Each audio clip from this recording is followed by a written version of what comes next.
ইরানিদের উপর হামলা চালিয়ে বৃহস্পতিবার রাতে পার পেয়ে গিয়েছিল ইসরায়েল। তবে শুক্রবার দিনভর ইরানের হামলায় ইসরায়েলিরা ঘর ছাড়া। আত্মগোপনে গেছেন ইসরায়েলি প্রধানমন্ত্রী বেনিয়ামিন নেতানিয়াহু সহ হামলার সব মাস্টারমাইন্ড। কিন্তু ইরানে হামলা চালানো অব্যাহত রেখেছে ইসরায়েল। যদিও এবার আর সুবিধা করে উঠতে পারেনি দেশটি। ইরানে ঢুকে পড়লেও সেখান থেকে আর ফিরতে পারেনি ইসরায়েলের দুটি অত্যাধুনিক যুদ্ধ বিমান। করা হয় ভূপাতিত।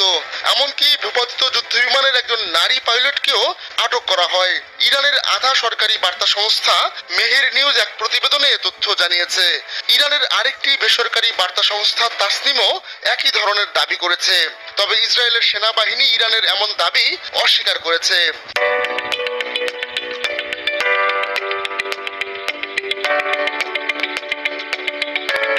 এর আগে স্থানীয় সময় বৃহস্পতিবার ভোররাতে ইসরায়েলি বিমান বাহিনী অপারেশন রাইজিং লায়ন নামে অভিযান চালায়। এই হামলায় ইরানে পরমাণু স্থাপনা, ব্যালিস্টিক ক্ষেপণাস্ত্র কারখানা ও সামরিক কমান্ড কেন্দ্রগুলোকে টার্গেট করা হয়।